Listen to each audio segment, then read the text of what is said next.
Hola chicos, ¿qué tal estáis? Hoy es nuestro tercer episodio sobre preguntas potentes. Bueno, me llamo Estrella Moretti, soy una chica enamorada de la lengua española que vive en el sur de Rusia. Yo he viajado a España, a México y a mí me encantaría explorar el resto del mundo algún día cuando tenga posibilidades y conocer más personas interesantes porque son personas quienes me inspiran. Bueno, vamos allá. La pregunta potente número uno es ¿cómo crees cómo va a ser el arte? Y cómo personalmente tú, vosotros o ustedes influiríais en él. Y bueno, en su desarrollo en general. ¿Cómo crees que, segunda pregunta, preguntando verdad, ¿cómo crees que se ve, am, no, mejor, de otra manera, cómo se ve cuando una persona tiene aptitud para algo? Y lo tercero, que ¿crees que el cine y la literatura es una huida de la realidad? Y cuando tú lees o cuando vosotros ustedes leen, ¿por qué lo hacéis? ¿Y para qué? Bueno, y ahora música épica para hechos interesantes. Lo interesante es que después, cuando tenga mi opinión, voy a hablar y voy a poner en los comentarios los nombres de los artistas rusos para que conozcáis un poco de cada uno de las manifestaciones del arte. Y bueno, podéis copiar ahí en los comentarios, introducir en Google y vais a estar felices. Y vamos allá sobre los hechos interesantes. Uno de los hechos interesantes es que la Ciudad de México es la ciudad que cuenta con la más cantidad de los museos. Otra cosa curiosa es que las obras del arte más antiguas del mundo son las pinturas de animales en las cuevas, como por ejemplo cuevas prehistóricas, como en la Francia, el nombre que me es difícil pronunciar, las no sé, y en España, en Altamira. Pues por cierto, yo he estado ahí dado que en los libros de historia siempre ponían esas imágenes de la cueva de Altamira y a mí me interesó porque es prehistoria y fui. Y datan de 30.000 años antes de Cristo, 30 o 10.000 años antes de Cristo. Una de las otras cosas interesantes es que el Palacio del Invierno en San Petersburgo, por cierto, una ciudad súper bonita, en Rusia es una galería más grande del mundo y hay 122 salas y para visitar todo hay que recorrer 24 kilómetros. Otro dato muy polémico que también he extraído de uno de los artículos que he leído es que, bueno, claro, cada cosa tiene su ventaja y su desventaja. Queda muy claro qué ventajas tiene el arte, por eso hablaremos un poco sobre las desventajas, como según mi opinión, bajo mi punto de vista, um, en parte, simplemente para discutir, para debatir, nada más, nada, que no es mi postura tan fija, irrebatible que puedo discutir. Quiero decir que el arte, la literatura, el cine influye mucho, especialmente en los jóvenes, de la manera que um, inculca pensar de la manera como se está escrito, porque es muy fácil adoptar la manera de otra persona por falta de tu propia experiencia. Y a veces pasa con los adultos que no tienen mucha experiencia en la vida, solo ir de venir al trabajo, a casa, de casa a trabajo, un poco de amigos, ya está. Eso. Y a pesar de ello, hay un hecho muy llamativo que es que sin la cultura, sin el arte, seríamos menos inquietos, seríamos menos insumisos y conscientes de la importancia de la libertad. Por cierto, es otra pregunta filosófica: ¿qué es la libertad y para qué la necesitamos? Y si la necesitamos y cómo podemos vivir sin libertad y cómo viven las personas sin libertad y si están felices o no. Porque bueno, siempre hay excepciones, incluso en ejemplos negativos, en la mayoría de los negativos siempre hay excepciones.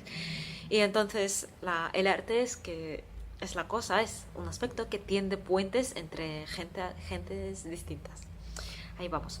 Y ahora bien, vamos a hablar de la tercera parte, que es mi propia opinión, mis propios o opiniones. A ver cómo digo. De la cultura un poco en Rusia también. Um, Yo descanto más por las artes escénicas que las artes plásticas.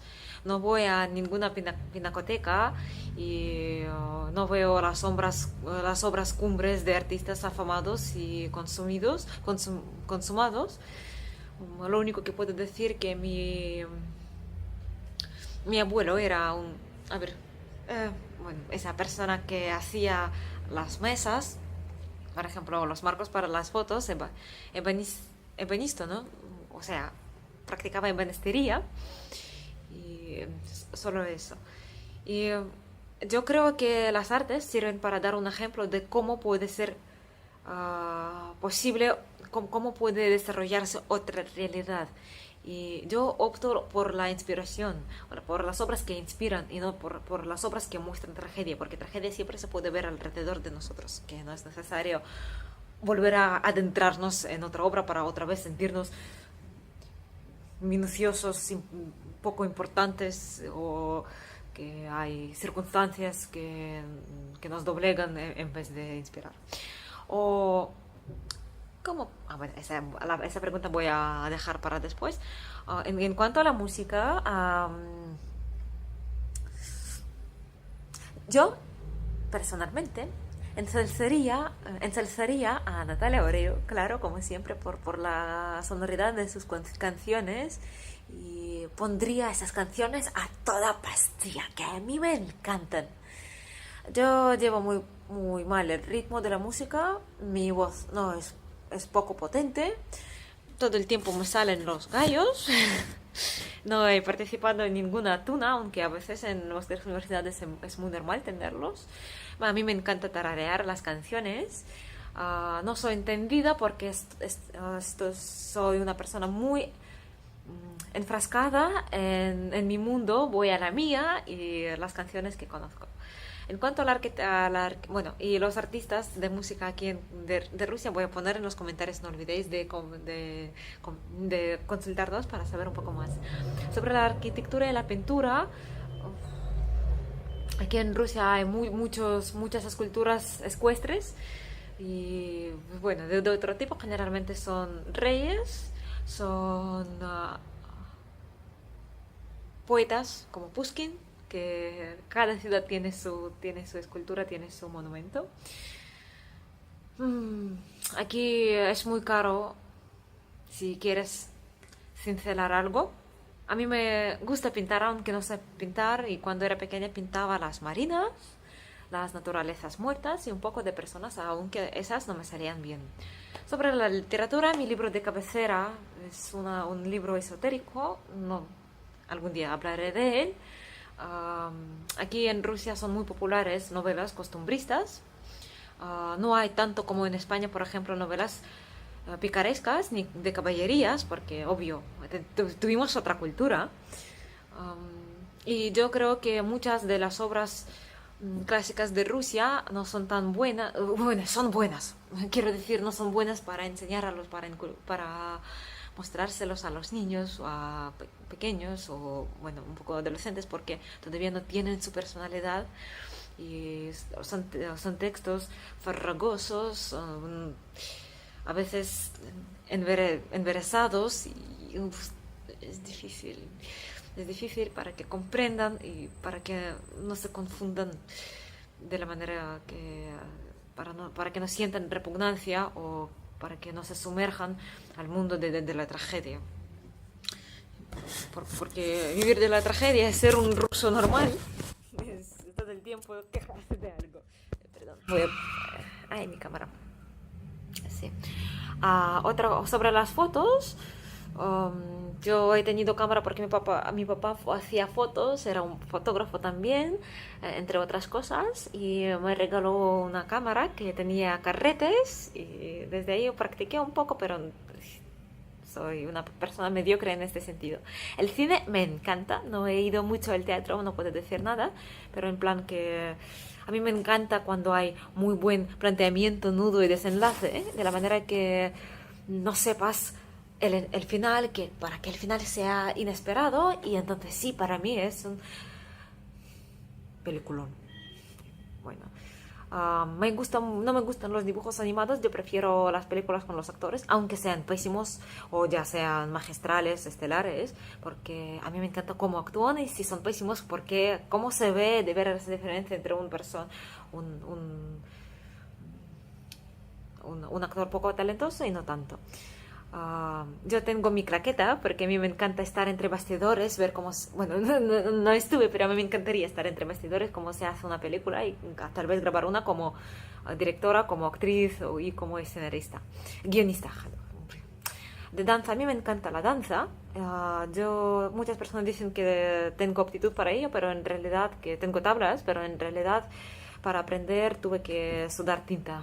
Y esos arranques de inspiración que me llegan, a veces me llegan solamente un par de veces al año y es muy poco, pero lo hago con una persona, con Gregorio, con muchísimo, disfrutando muchísimo. Y me da igual si sea un baile agarrado o suelto, ya no es tan importante. En cuanto al éxito apoteósico, yo creo que hay una serie española que todos lo conocen, es La Casa de Papel, que sí que la tiene. Y para finalizar, quería hacer mi pregunta, ¿cómo pensáis? ¿No será que las redes, porque generalmente las personas son los que inspiran más a otras personas y muestran otras realidades que todo es posible? ¿Y no será que las redes sociales que nos difunden esas realidades, historias, sean una premisa para que ya no necesitáramos la ficción, digo, la literatura, el cine y otras cosas? En fin, bueno, muchas gracias por la atención porque entre pitos y flautas ya se hace tarde. Sí, se ha hecho tarde y tengo que correr, que bueno, no me gusta la palabra correr, pero tengo que irme. Muchas gracias por la atención y nos vemos. Y espero respuestas a vuestras preguntas.